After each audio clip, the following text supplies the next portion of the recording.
Vamos a hablar de los 25 años de Narigón del Siglo. Yo te dejo perfumado en la esquina para siempre. Viste que en el 2000, o cuando llegaban los 2000, año en que se edita este disco, uno creía que no sabían si los sistemas operativos de las computadoras, los bancos, el cambio del milenio, cómo iba a afectar a todo. Era algo que se preguntaba. Por ahí... Ahora sabemos.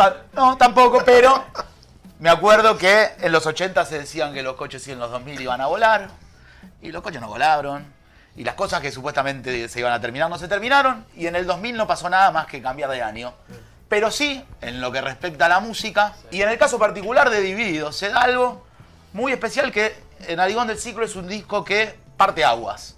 Una banda que, como la mayoría sabe, o los que no lo saben, viene de un desprendimiento de Sumo, posmuerte de Luca Prodan, que en su primer disco no logra una popularidad muy grande, pero con la llegada de Acariciando lo Áspero, su segundo disco, y La Era de la Boludez, se transforma en una banda que llena 13 estadios de obras, un Vélez, una banda súper popular. Que en los dos discos siguientes, otro de Trabalanda y Gol de Mujer, imagino, y también por declaraciones que uno ha sabido de la banda se refugió en su estilo que lo había llevado a ese éxito, pero de alguna manera había generado mucho rechazo en sí, en ellos y en parte del público, ese éxito tan repentino. Se acerca el año 2000, se viene Narigón del Siglo, y yo no me olvido más. Porque a mí ya el rock me había entrado por el cuerpo. Y me acuerdo de comprar la Rolling Stone y leer que en la salida de Narigón del Siglo, Moyo había cambiado 30 kilos de panza y se los puso en el corazón. Y a mí esa frase me quedó, ¿viste? Cuando la leí dije, ¿qué carajo significa todo esto? Sí. Cuando sale Narigón, uno empieza a ver que es el disco en el que Divididos... Primero por el nombre, ¿no? Vamos a empezar para ordenarlo. Narigón del Siglo, yo te dejo perfumado en la esquina para siempre. Como dice Ricardo Mollo, es una especie de despedida de alguna manera lo que habían liderado los 80 y los 90, que era una runfla de Mentirosos y La Merca. El Reviente. El Reviente. El Reviente, recordemos que fines del año de los 90... Sí. El 2000, fin del Menemato, el inicio de una alianza de la Rúa con parte del PJ que despertó esperanza, pero al poco tiempo mostró que era más de lo mismo. Un país que era como un chiste mal contado. Sí. Bueno, Divididos va a grabar, esta es otra particularidad, un disco que se iba a grabar en la Argentina, termina por una banda que se baja de Abbey Road ahí en Londres, llevando a Divididos a grabar a los estudios que habían popularizado los Beatles en la década del 60 y los 70. Terrible. Una locura. Terrible. Divididos viaja a esa grabación con los temas más o menos terminados, pero se encuentra con un estudio que ya tenía también su propia magia, su propio fantasma. Se decía que había discos que habían salido muy bien y habían discos que habían salido muy mal. Claro. Pero sin embargo encontró ahí un lugar donde nutrirse de nuevos sonidos y de un disco que ya venía muy influenciado por lo alternativo. Divididos como que de alguna manera, entre el cambio de vida de sus integrantes que habían pasado por diversos problemas de salud, quería mostrar como otra cosa. Cuando lo presentan en el Luna Park, lo presentan con un DJ. Meses después, Papo sale en el programa con Nico Repeto a decirle a DJ Deró que se busque un trabajo honesto, porque DJ Deró contó que tocaba discos. Pero bueno, de alguna manera lo que quiero decirte con este ejemplo es cómo Divididos, emparentado tal vez con el sonido de Manal, de Papo, del rock, la planadora del rock, rompía con Narigón del Siglo con un DJ Zucker, muy conocido, tocando a fin de abril en una presentación de 2 noches en el Luna Park lleno hasta las pelotas. Casi estatua. Bueno, particularidad.